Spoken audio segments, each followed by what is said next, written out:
Olá, pessoal da oficina de aprimoramento argumentativo, terceiro ano. Estamos aqui de novo, segunda aula do segundo bimestre. Hoje eu queria falar sobre um conceito bem básico para fundamentar as nossas opiniões, principalmente nesse contexto de vestibular, né? Claro que aqui poderia ser uma aula. Essa oficina não é uma oficina pensada no vácuo, né? Não é um curso de filosofia sobre lógica argumentativa, só isso, né? Claro que a gente vai passar por esses assuntos, sempre é importante, mas essa aula aqui é muito mais focada em estratégias que relacionam esse tipo de argumentação, esse tipo de lógica com o vestibular, ainda mais na redação de vocês. Eu também sou professor de redação, no caso, né? Justamente.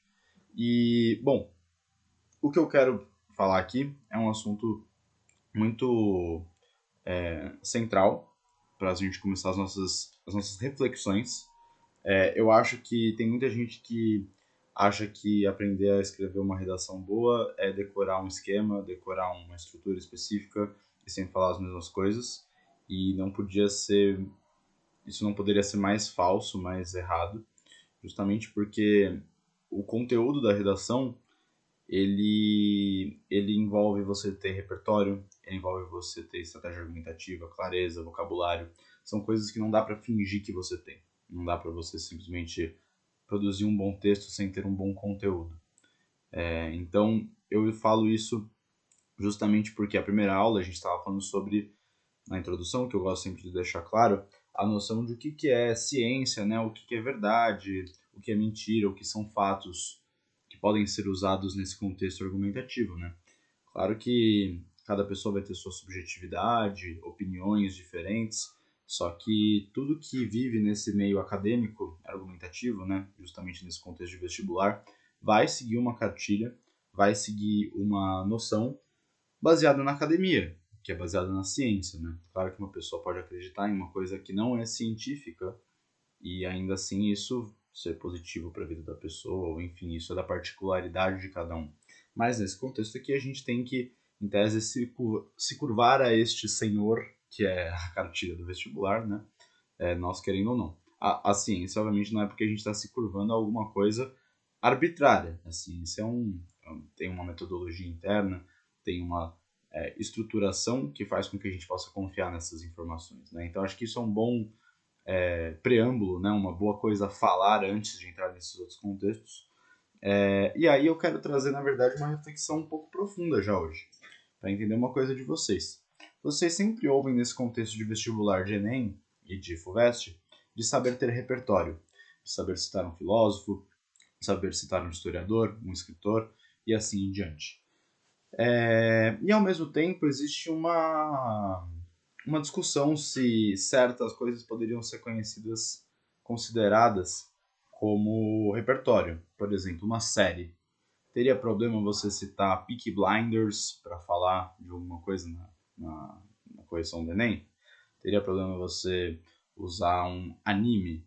São perguntas sérias no fim das contas, porque eu sei que tem muitos alunos que consomem essas coisas e conseguem criar paralelos de problemas da realidade, de teses e de coisas que caem no vestibular como tema de redação e conseguiriam fazer esse paralelo com certas produções culturais e coisas do gênero. O problema reside justamente em um aspecto duplo aqui. Qual é esse aspecto duplo? Bom, o primeiro é que a própria academia, no nosso contexto brasileiro e no contexto mundial, é muito relacionada a uma elite do pensamento e uma elite econômica. Então é óbvio que os pontos de referência e as coisas vão tentar ser um pouco mais elitizadas. Isso é inerentemente ruim? Não. É justamente que esse é um ciclo que, eu não vou me demorar aqui para explicar isso, mas é um ciclo que se retroalimenta, certo? Justamente quem vai ter mais instrução, quem vai ter mais dinheiro, vai ter mais oportunidades para ter mais instrução, então justamente esse ciclo elitista, ele continua colocando, valorizando filósofos, historiadores acima de produções culturais ou coisas que são tidas como não cultas. Mas isso é um movimento na realidade, isso é um movimento na sociedade. Querem ver um exemplo de como isso é um movimento na sociedade? Parece que eu estou falando coisas aleatórias, né? Por exemplo, quando o Racionais lançou Sobrevivendo no Inferno, era conhecido como uma produção de rap, muito criticada na época, principalmente por ouvintes mais conservadores, apologia ao crime, apologia às drogas, coisas do gênero.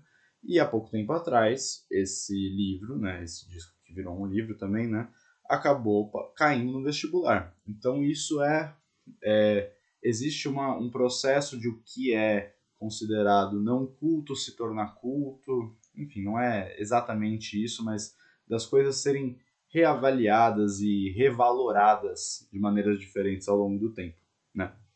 Então acho que é isso que eu gostaria de falar.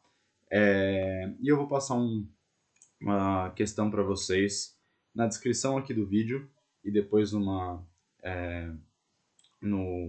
descrição da aula também, né? Que eu quero que vocês debatam o que vocês acham que deveria ser considerado repertório. Se é realmente como é hoje, mais ligado ao mundo acadêmico, mundo filosófico, ou se vocês acham que qualquer coisa poderia ser usada como repertório. Uma letra de funk, um quadrinho, um anime, qualquer coisa do gênero. E claro, eu quero que vocês me justifiquem o porquê vocês acham isso. Beleza, pessoal? Bom, outro aviso, esse bimestre eu pretendo, em vez de ver aula a aula, as produções, eu prefiro que vocês, no final do bimestre, me entreguem um Google Docs com tudo que eu pedi de uma vez, até o final. Vocês podem abrir um Google Docs, um documento no computador de vocês, e a cada semana ou cada aula que vocês verem minha, vocês produzem o que eu pedi no próprio documento, e no final do bimestre vocês me mandam de uma vez, como se fosse um trabalhinho. Eu leio tudo, dou um visto em tudo e vocês ficam com 10 na matéria sem problema algum. Beleza, pessoal? Tamo junto. Obrigado pela atenção de vocês. Dúvidas, para quem me encontra ali pelos corredores da escola, podem sempre me parar. Adoro conversar com os alunos, adoro tirar dúvidas, falar sobre os assuntos que eu ensino. Sou muito apaixonado pelo que eu faço, pelos textos no geral, né? Pela expressão, pelo convencimento, por tudo que essa área da redação, da argumentação, até muito da filosofia misturada com isso, eu gosto muito. Então, sempre que tiverem dúvidas, quiserem recomendações de leituras, coisas do gênero, quiser que eu dou uma lida numa redação sua, pode sempre me falar, pode sempre me procurar. A gente está aí para isso. Firmeza, pessoal? Tamo junto e até a próxima.